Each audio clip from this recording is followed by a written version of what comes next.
El 5 de noviembre de 1991, el cuerpo del magnate editorial británico de origen checoslovaco, Robert Maxwell, fue recuperado del Océano Atlántico, flotando cerca de las Islas Canarias. Las investigaciones inicialmente sugirieron que Maxwell se había ahogado tras sufrir un ataque al corazón y caer al agua desde su yate, el Lady Ghislaine. Pero en los meses siguientes, surgieron sospechas de que Maxwell se había quitado la vida.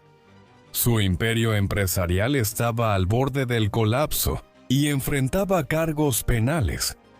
¿En qué crímenes supuestamente había estado involucrado Maxwell y realmente se quitó la vida? Esta es la historia de Robert Maxwell, el magnate mediático más infame de Gran Bretaña.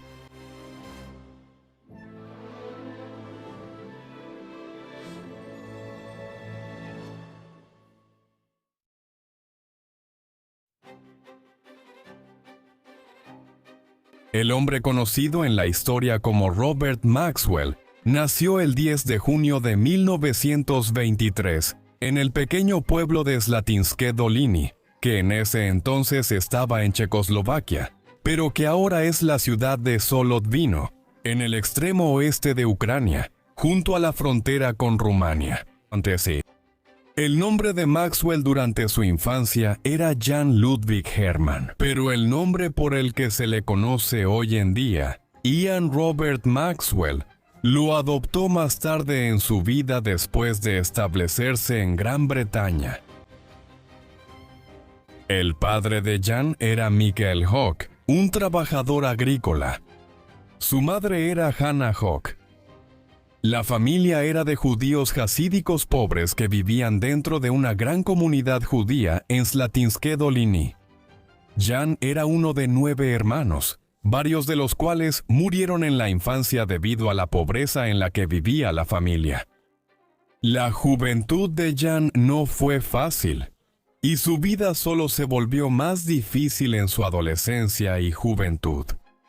La familia era pobre, y el antisemitismo estaba en su punto más virulento en Europa durante el período de entreguerras, aunque desde la perspectiva judía había países peores para vivir que Checoslovaquia. Su hogar era una casa de 2 habitaciones, con las camas dispuestas en una habitación y una letrina afuera que servía como baño.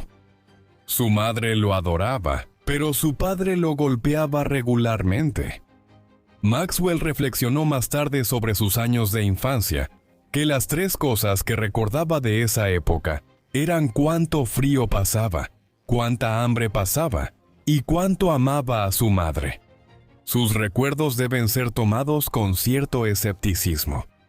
Si bien no hay duda de que los Hawks eran extremadamente pobres, Maxwell creció para convertirse en un mentiroso empedernido como adulto, y no hay manera de saber si su descripción de su infancia era verídica o no. Sabemos que la familia vivía en un crisol de culturas, idiomas y religiones. Después del colapso del Imperio Austrohúngaro, en 1918, Slatinské Doliny se encontró en la encrucijada entre Ucrania, Checoslovaquia, Rumania y Hungría. Vivir allí hizo que Jan desarrollara una inmensa capacidad para hablar y entender varios idiomas desde joven, una habilidad que le sería muy útil en sus años posteriores. Además de yidis y eslovaco, hablaba checo, húngaro, francés, ruso, alemán e inglés. Logró esto a pesar de haber tenido solo 3 años de educación formal. La Gran Depresión en los años 30 hizo que trabajara desde muy joven. Luego vino el ascenso de los nazis en Alemania y la deriva constante hacia la Segunda Guerra Mundial, a partir de 1935 cuando estallaron los conflictos, desde España hasta Etiopía, pasando por China y luego en Polonia en 1939. Las vidas de la familia Hawk se vieron alteradas incluso antes de que estallara la guerra, cuando los nazis anexaron Checoslovaquia en marzo de 1939. y comenzaron a imponer las leyes antijudías de Nuremberg en el territorio recién conquistado. Menos de un año después, Jan, de 16 años, estaba en Marsella, sirviendo con la resistencia checoslovaca en la Batalla de Francia. Después de la rápida conquista alemana de Europa Occidental, se dirigió a Gran Bretaña, donde su habilidad como lingüista le permitió ascender rápidamente hasta convertirse en sargento. En lo que probablemente fue el momento más destacado de su vida, sirvió con distinción en Francia en 1944, después del desembarco del Día D, y más tarde fue condecorado con la Cruz Militar. Sin embargo, después de la guerra, ya no había familia a la que volver. Sus padres y 4 de sus hermanos murieron en Hungría en 1944, el año más mortífero del Holocausto. Allí, después de que los nazis tomaron en gran medida el control directo del país en las últimas etapas de la Segunda Guerra Mundial. La situación exacta de algunos de los Hock es difícil de rastrear. Por ejemplo, la hermana de Jan, de 19 años, desapareció en Budapest a finales de 1944. Puede que haya sido una de las 20.000 personas judías en la ciudad y sus alrededores que fueron ejecutadas junto al Danubio y arrojadas al río. Sus padres y otros miembros de la familia fueron asesinados en el campo de exterminio de Auschwitz. Después de que terminó la guerra, Jan, quien legalmente adoptó el nombre de Ian Robert Maxwell en 1948, vivió entre Gran Bretaña y Alemania. Durante muchos años, la Alemania de posguerra estuvo bajo ocupación aliada. Se estaban llevando a cabo juicios de guerra y se estaba iniciando una serie muy complicada de medidas de reconstrucción posteriores a la guerra. Todo el país tuvo que ser desnazificado y reconstruido desde cero, incluyendo los medios de comunicación, que entre 1933 y 1945 habían sido prácticamente una rama del nacionalsocialismo. Las habilidades de Maxwell como traductor hicieron que fuera muy solicitado en este complejo entorno alemán de la posguerra. Fue nombrado en la Unidad de Control de Información de Berlín y trabajó como parte de la Comisión de Control para Alemania. Esta era una comisión asociada con el director de la rama de prensa y publicidad del Servicio de Información británico. Un nombre complicado para el organismo británico, establecida para reconstruir el sistema de medios en la parte de Alemania y Berlín que ocupaban. Maxwell fue contratado específicamente para restablecer un periódico llamado Der Berliner, que más tarde fue renombrado como Der Telegraph en la zona británica de Berlín. Periódicos como este eran cuidadosamente gestionados para mantener claro y coherente el mensaje de los aliados después de la guerra. Los líderes nazis estaban siendo procesados por haber desviado tanto a Alemania, pero si el pueblo alemán aceptaba reformarse, entonces serían bienvenidos de nuevo en la comunidad de naciones de Europa. El trabajo de Maxwell era en gran medida logístico. Había enormes escaseces de todo en Alemania después de la guerra, y él pasaba mucho tiempo en Berlín, asegurándose de que Der Telegraph tuviera suficiente tinta y papel para ser impreso, así como gasolina para hacer funcionar los generadores que alimentaban las prensas de impresión. Trabajó con el importante impresor alemán Ferdinand Springer en algunos proyectos editoriales. Maxwell también se casó con Elizabeth Maynard en 1945, una mujer francesa, a quien Robert conoció en Francia después de la liberación del país, en 1944. Tuvieron 9 hijos durante los siguientes 16 años. 4 hijos llamados Michael, Philip, Ian y Kevin, y 5 hijas Anne, Christine, Isabel, Karine y Gillian.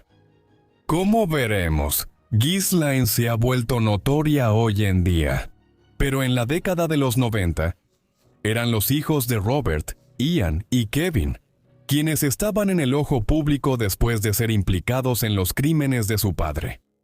Maxwell se naturalizó ciudadano británico en 1946, y él y Elizabeth vivieron en Gran Bretaña, mientras Roberto viajaba de un lado a otro entre su tierra adoptiva y Alemania.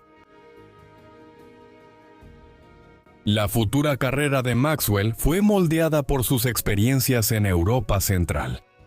Allí se involucró en la formación inicial de Butterworth Springer, una editorial académica que fue impulsada por el conocimiento de Springer en el campo, transfiriendo ideas alemanas de la época de entreguerras sobre la publicación académica a la Gran Bretaña de la posguerra.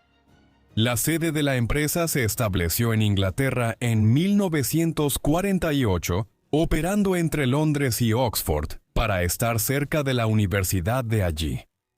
En 1951, Maxwell adquirió una participación mayoritaria en la empresa, y su nombre se cambió a Pergamon Press.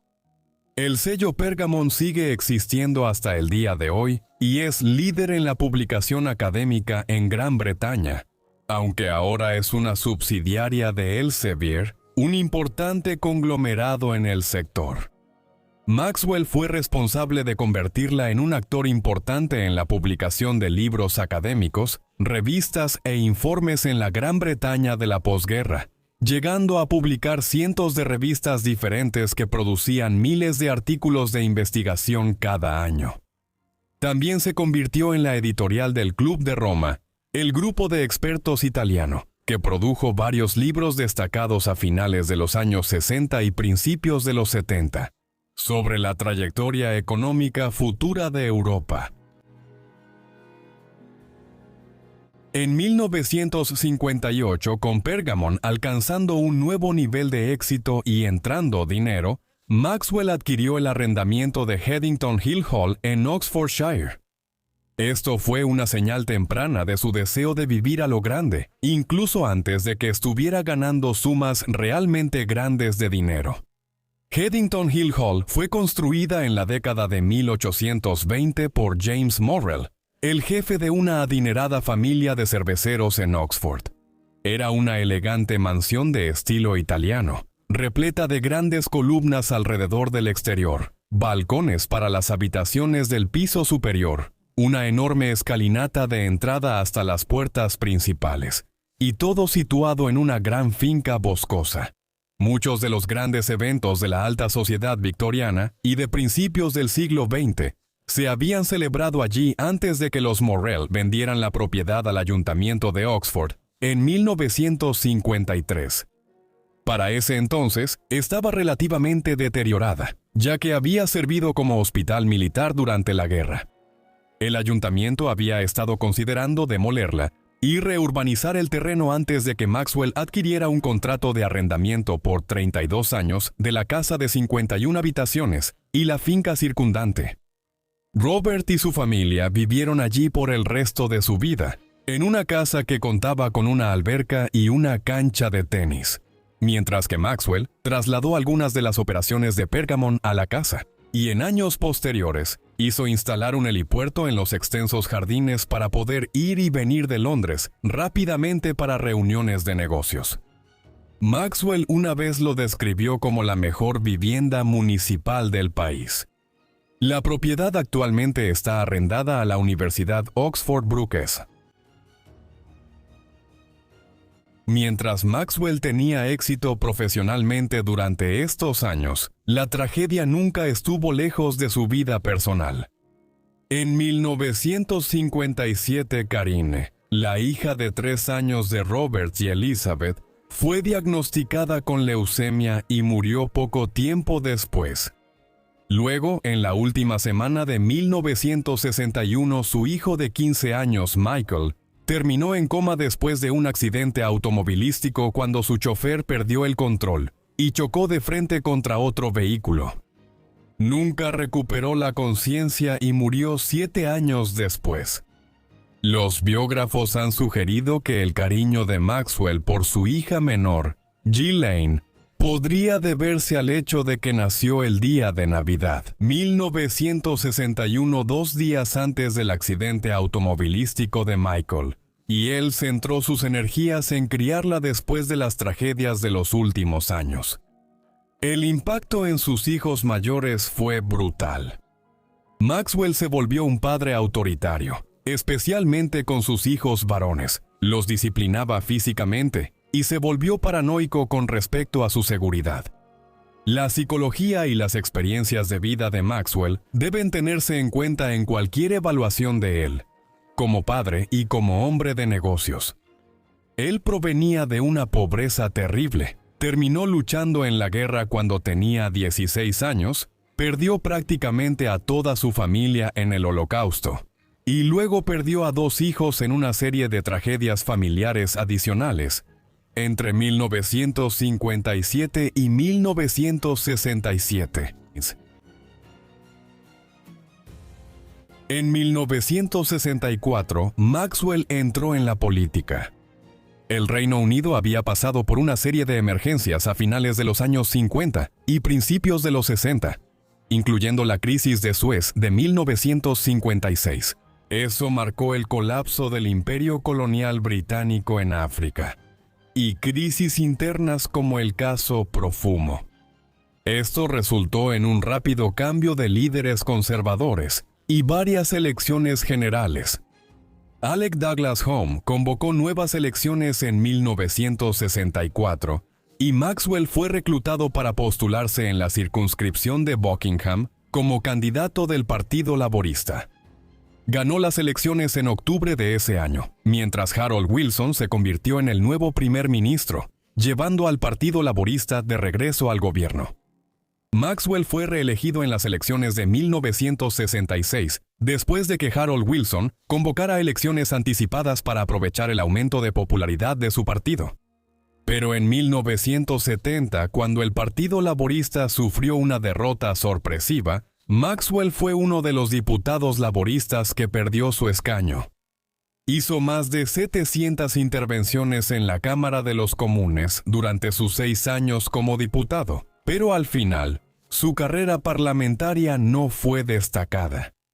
Una de sus principales preocupaciones fue la decisión de dividir el antiguo Museo Británico en 2 entidades distintas, el Museo Británico y la nueva Biblioteca Británica.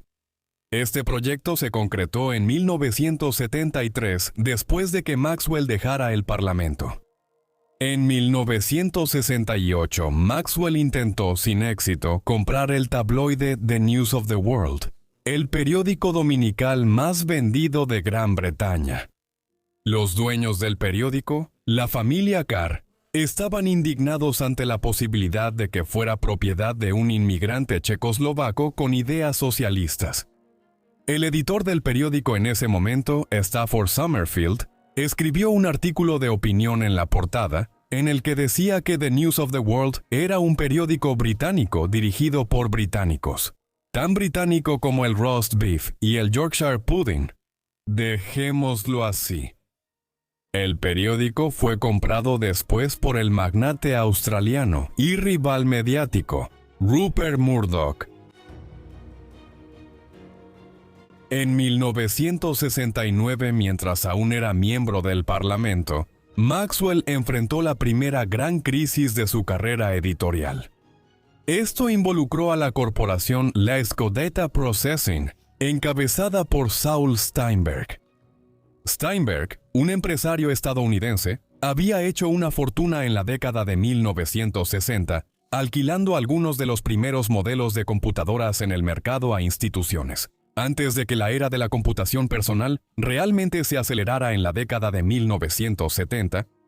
A finales de la década de 1960, Steinberg estaba comprando empresas de manera agresiva y se interesó en adquirir Pergamon. Se acercó a Maxwell con una gran oferta, y Maxwell no se oponía a vender, especialmente porque Pergamon se había expandido de manera agresiva en la década de 1960, y para 1969 enfrentaba problemas de flujo de efectivo. Sin embargo, las negociaciones se volvieron problemáticas después de que Roberto proporcionó información a Steinberg que exageraba la rentabilidad de la empresa, especialmente sus ventas de enciclopedias. Cuando Steinberg reveló esto, Pergamon fue suspendida de operar en la Bolsa de Valores de Londres debido a preocupaciones sobre la manipulación del precio de las acciones por parte de Maxwell. Se desató una batalla en Pergamon, en la que Maxwell perdió su puesto en la junta directiva y tuvo que luchar para recuperar el control de la empresa de manos de Steinberg, quien también había sido investigado en Estados Unidos por sus agresivas prácticas de expansión empresarial. Maxwell solo sobrevivió al escándalo de Lesko y recuperó el control de Pergamon después de que los directores de muchas de las revistas más importantes del portafolio de la empresa insistieron en que su permanencia en la compañía dependía de que Maxwell regresara como presidente. Por un lado, las personas que habían conocido y trabajado con Maxwell durante años sabían que era un hombre de negocios eficaz en el sector. Por otro lado, no se podía negar que su comportamiento estaba muy por debajo de los estándares éticos habituales. Había intentado manipular el valor de la empresa para que Steinberg pagara mucho más de lo que valía. Cuando las prolongadas consecuencias del escándalo de Lesko terminaron en 1974, Gran Bretaña estaba entrando en una crisis económica prolongada tras la crisis del petróleo de 1973. Aún así, Maxwell siguió adelante con la expansión de Pergamon. Se adentró en la publicación de revistas de informática en la década de 1970, prediciendo cómo la computación personal estaba a punto de provocar un auge en ese campo. Maxwell también fue uno de los primeros grandes editores académicos en prever que las bases de datos de revistas y artículos darían forma a la industria en el futuro. Tenía toda la razón. La publicación académica hoy en día está dominada por bases de datos que contienen cientos de revistas, en lugar de publicaciones individuales. Sus ambiciones también estaban creciendo. En la década de 1970, él comenzó a incursionar de manera más agresiva en los medios impresos, y en 1981 adquirió British Printing Corporation. Esto fue un anticipo de la manera extremadamente rápida en la que construyó uno de los imperios mediáticos más importantes de Gran Bretaña en la década de 1980. Esto finalmente resultaría ser su perdición, ya que intentó expandirse demasiado rápido, y todos sus peores rasgos de personalidad salieron a relucir. Maxwell buscó la controversia a lo largo de su vida. También se convirtió en un imán para teorías de conspiración que con frecuencia se contradecían entre sí. Como hombre judío que había perdido a la mayoría de su familia en el Holocausto, fue un firme partidario del Estado de Israel cuando declaró su independencia en 1948, y se mantuvo así durante toda su vida, usando después su influencia mediática para promover la causa de Israel en Gran Bretaña. Varios estudios han ido más allá, argumentando que Maxwell fue, de hecho, un agente del Mossad, los servicios secretos israelíes, durante muchos años. Él sí tenía experiencia en trabajos clandestinos. Inmediatamente después de la guerra, mientras trabajaba para los británicos en Alemania, ocasionalmente se le pedía participar en interrogatorios debido a sus habilidades lingüísticas. Se infiere que tenía vínculos con el MI6, y esto llamó la atención del Mossad, que le pidió que comenzara a espiar para ellos en Gran Bretaña, mientras que otra teoría sugiere que Maxwell actuó como intermediario entre traficantes de armas en Checoslovaquia e Israel.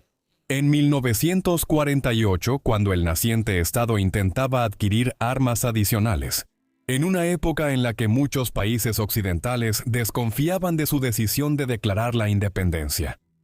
Más tarde surgieron teorías más elaboradas, incluida la noción de que Maxwell ayudó al gobierno israelí a distribuir un software espía conocido como PROMIS a países occidentales, y que también estaba vinculado a la recopilación de inteligencia para el programa de armas nucleares de Israel.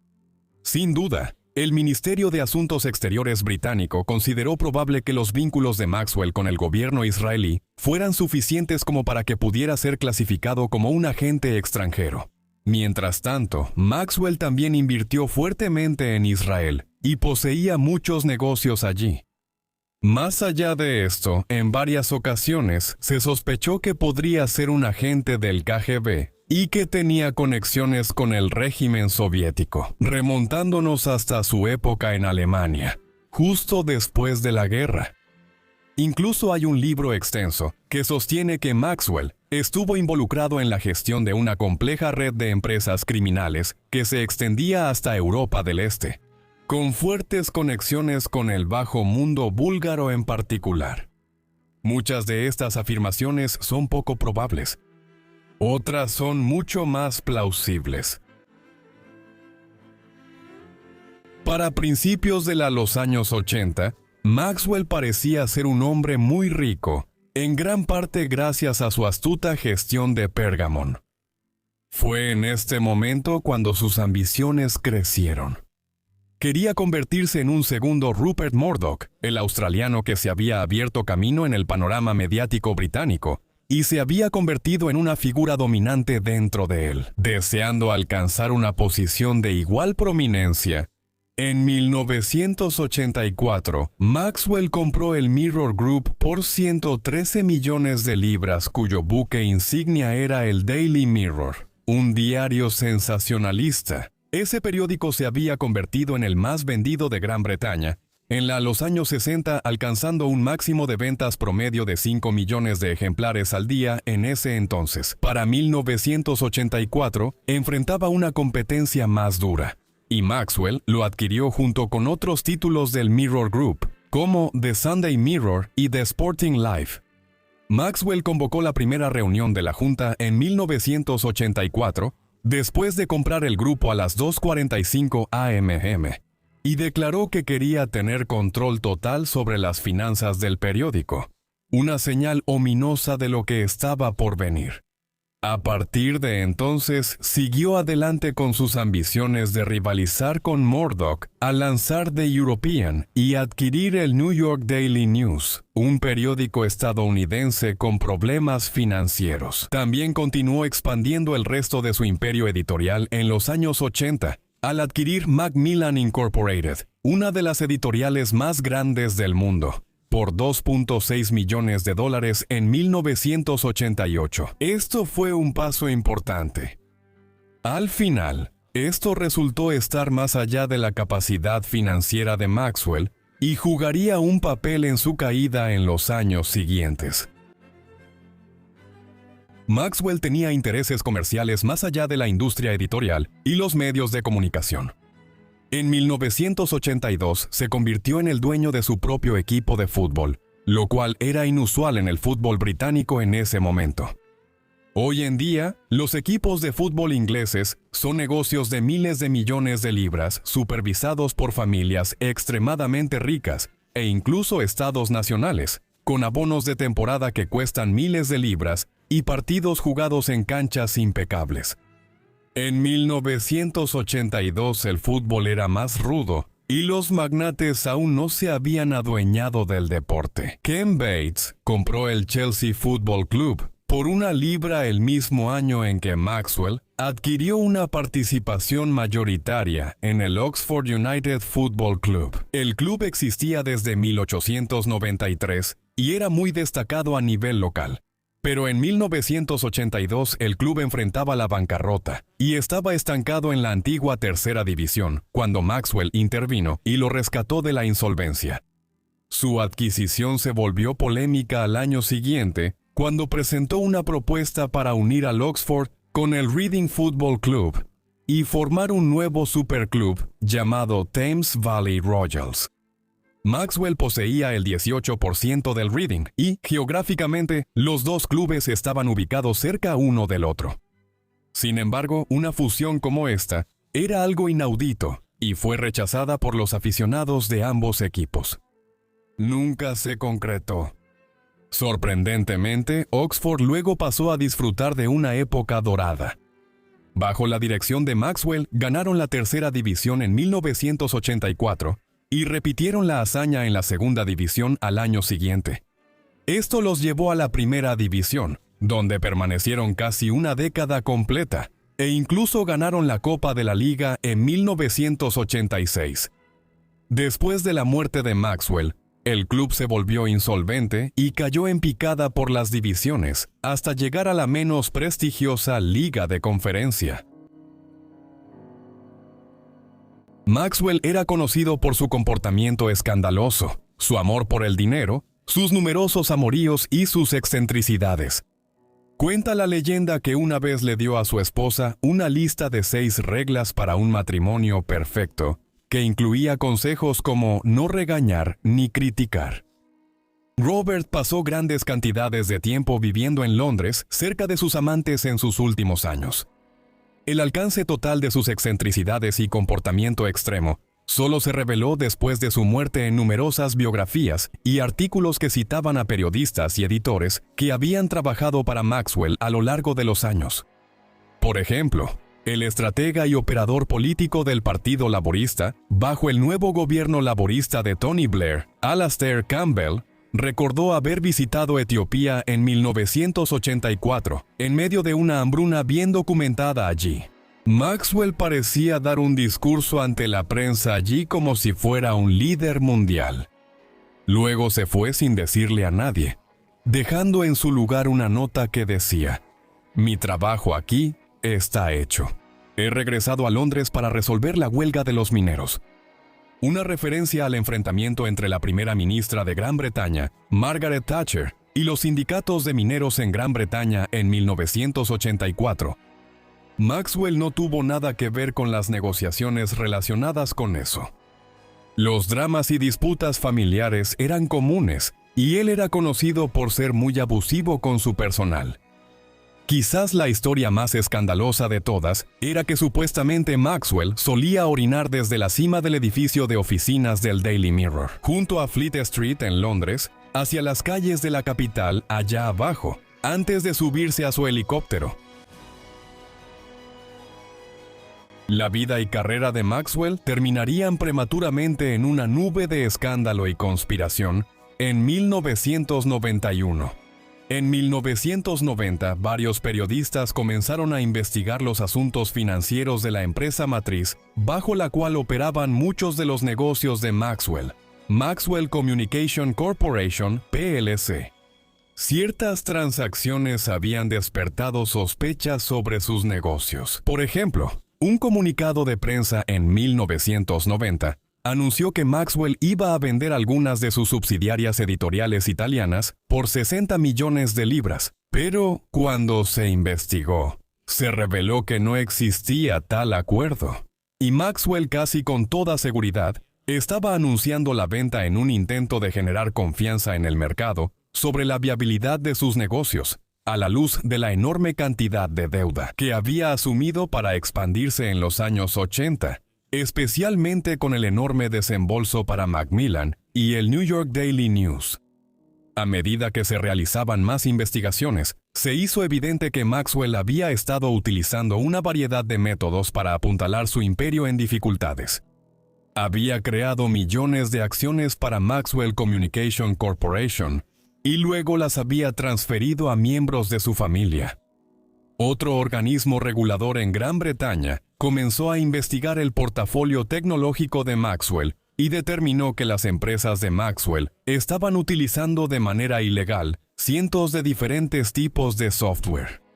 Lo más nefasto de todo, pronto se revelaría que estaba utilizando ilegalmente cientos de millones de libras de los fondos de pensiones del Mirror Group para apoyar a sus empresas y salvarlas de la bancarrota. Esto se había hecho en secreto y sin autorización. Claramente, el estrés de la doble vida que llevaba como un magnate de los medios sumamente exitoso en público y un estafador angustiado que movía dinero ilegalmente para mantener a flote su imperio en privado, le estaba pasando factura. Maxwell siempre había sido un hombre de grandes apetitos, pero al comenzar la década de los 90, su peso aumentó aún más, ya que empezó a comer comidas gigantescas y a beber alcohol durante todo el día, sedándose por las noches con pastillas para dormir y analgésicos para combatir la neumonía y otros problemas de salud que padecía. En marzo de 1991, Pergamon, la joya del imperio de Maxwell, fue vendida por 440 millones de libras. Incluso esto solo pudo darle a Maxwell unos pocos meses de respiro. Para finales del otoño de 1991, él sabía que las cosas estaban llegando a un punto crítico. Los reguladores estaban investigando a fondo sus asuntos financieros y ya no tenía margen para intentar manipular el precio de las acciones de la corporación. Él sabía que una serie de reuniones en Londres en noviembre de 1991 significarían el fin del largo engaño. Fue en este contexto que Maxwell se dirigió a Gibraltar a finales de octubre de 1991, donde su yate, el Lady Ghislaine, estaba siendo reparado. Llamó con anticipación para decirle a su personal que tuviera el barco listo para llevarlo al sur, hacia Madeira y las Islas Canarias, ya que esperaba que el aire más cálido le ayudara a quitarse el resfriado. Maxwell se comportó de manera extraña durante este viaje. Normalmente, Maxwell iba acompañado de su personal, que llevaba media docena de maletas llenas de papeles y latas de caviar, y lo llevaban al aeropuerto en su Rolls Royce. Pero en esta ocasión, viajó sin mucho alarde.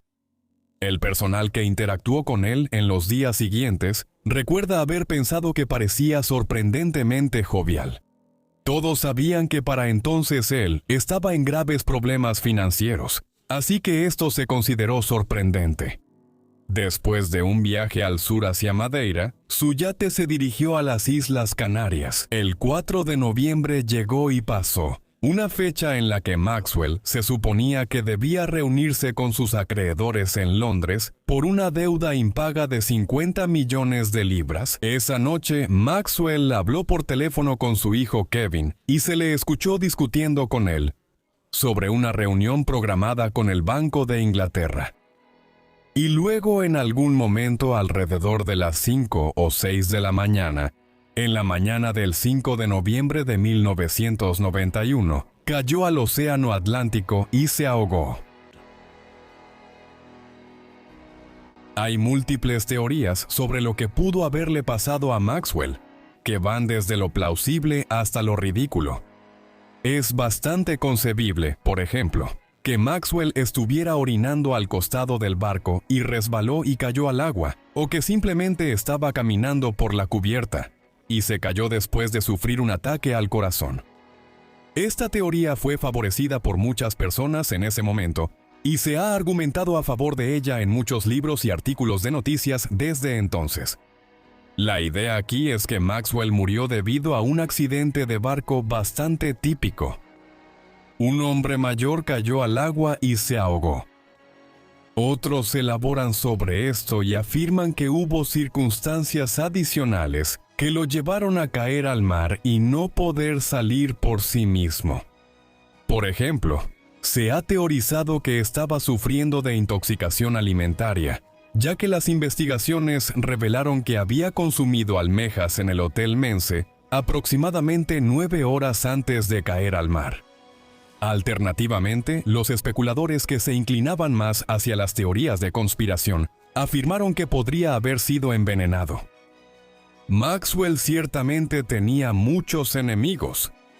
Además, esta teoría ganó mucha credibilidad después de la muerte de Maxwell, porque tanto el Instituto Forense de Las Palmas en las Islas Canarias como el Instituto de Toxicología de España en Madrid se negaron a afirmar que podían descartar algún tipo de intervención de terceros. Aún más descabelladas eran las ideas de que Maxwell había sido asesinado por la KGB, la Stasi de Alemania Oriental, o incluso por un varón rival de la prensa. Incluso existe una teoría que sostiene que Maxwell planeó todo, que el cuerpo que se encontró no era el suyo, y que se fue a vivir una vida diferente en secreto después de fingir su propia muerte. La explicación más obvia tiende a ser la más creíble. Parece que hay pocas dudas cuando se consideran las graves circunstancias financieras en las que se encontraba y el hecho de que se enfrentaba a una pena de prisión. Una vez que se reveló su uso ilegal de los fondos de pensiones del Mirror Group, quedó claro que Maxwell había decidido quitarse la vida. Aún así, el debate sobre lo que le había sucedido continuó durante meses. Su familia negó que él se hubiera arrojado al océano.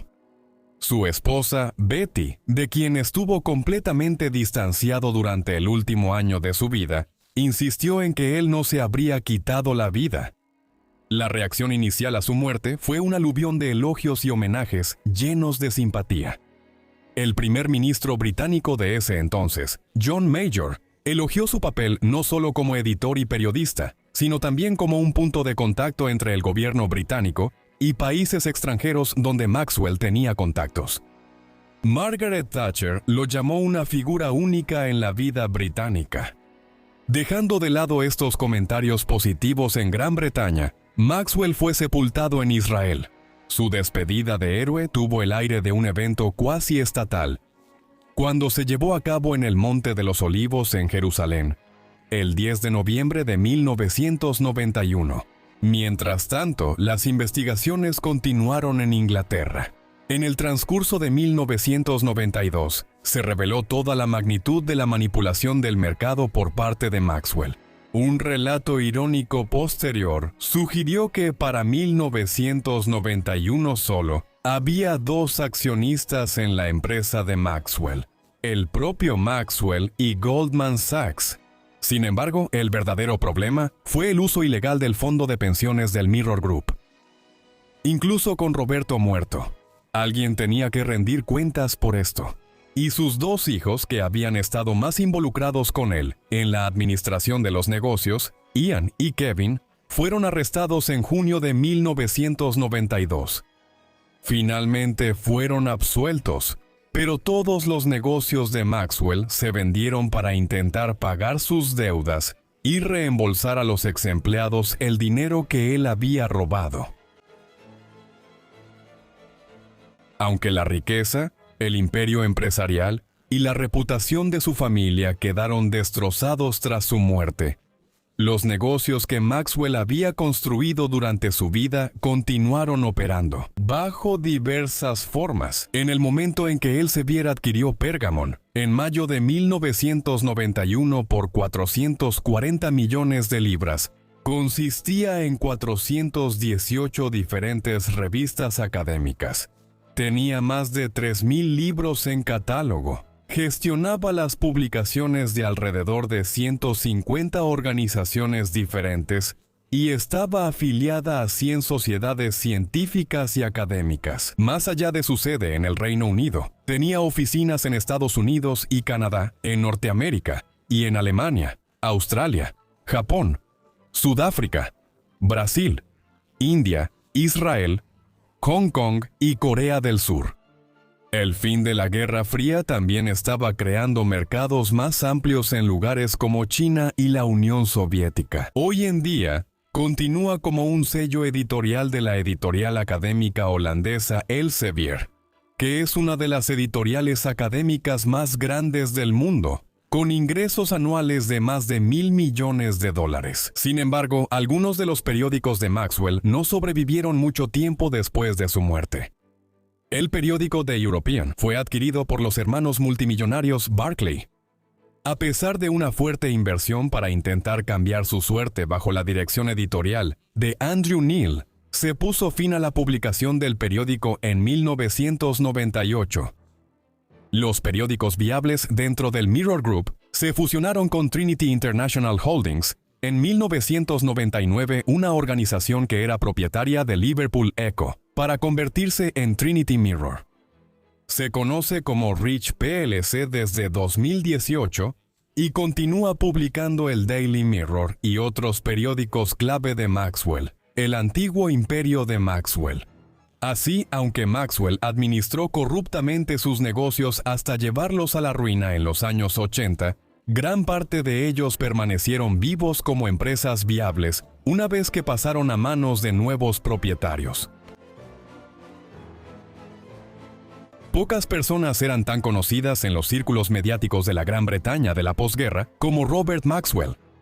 Sin embargo, después de que la controversia que rodeó su muerte y la ruina de su imperio empresarial pasaron al olvido, en los años 90, se desvaneció en cierta medida de la memoria del público, eclipsado por el dominio de Rupert Murdoch en los medios de comunicación en Gran Bretaña durante los años 90 y los 2000 y la 900. Lo extraño es que ha habido un renovado escrutinio de su carrera en los últimos años. no por su propio comportamiento polémico, sino por la hija cuyo nombre llevaba su barco. Ghislaine, al igual que sus otros hermanos, quedó en una situación peculiar tras la muerte de su padre. Ella había sido una socialité a sus veintitantos durante los años 80 y había trabajado para su padre. Sería inexacto sugerir que el colapso del imperio empresarial de su padre la dejó en la ruina.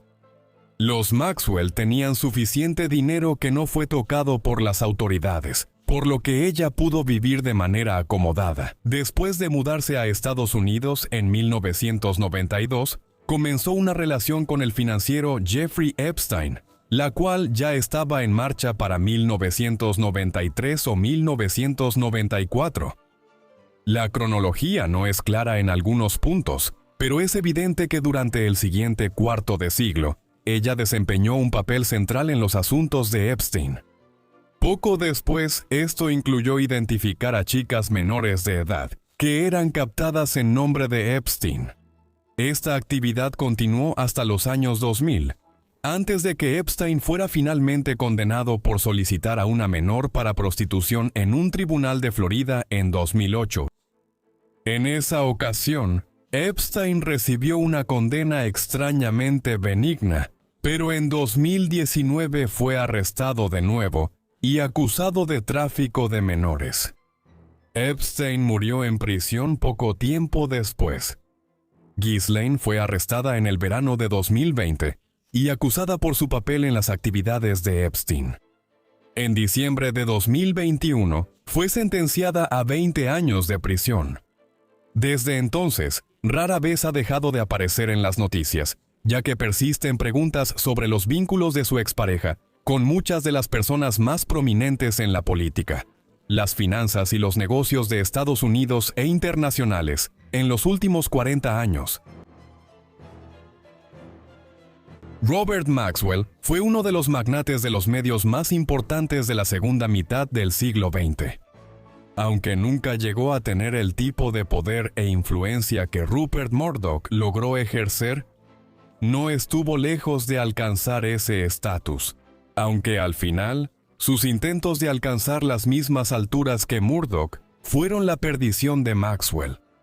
Su vida comenzó lejos de Inglaterra, en una comunidad judía en la zona fronteriza entre Ucrania, Eslovaquia, Hungría y Rumania. Perdió a la mayor parte de su familia en el Holocausto durante la Segunda Guerra Mundial, mientras él mismo servía en la resistencia checa en el extranjero. Después de la guerra, se involucró en la industria editorial académica, mientras trabajaba para el gobierno británico en la Alemania ocupada por los aliados. De ahí, se trasladó a la industria de los medios de comunicación en Gran Bretaña. Tuvo una carrera multifacética en las décadas siguientes, incluso ocupando un escaño en el Parlamento durante 6 años, entre 1964 y 1970. La publicación académica siguió siendo el ámbito en el que tuvo más éxito, pero Maxwell se hizo conocido públicamente por ser dueño de importantes periódicos británicos como el Daily Mirror, así como por su estilo de vida extravagante en Headington Hill Hall y por ser propietario del Oxford United. Sin embargo, detrás de ese éxito, había un espejismo. Maxwell había construido gran parte de su éxito y opulencia a finales de los años 80, gracias a la gestión corrupta de los fondos de pensiones del Mirror Group. Justo cuando estaba a punto de conocerse toda la magnitud de sus delitos, Maxwell cayó misteriosamente al agua desde su barco frente a la costa de las Islas Canarias y se ahogó. Su imperio mediático colapsó en cuestión de semanas.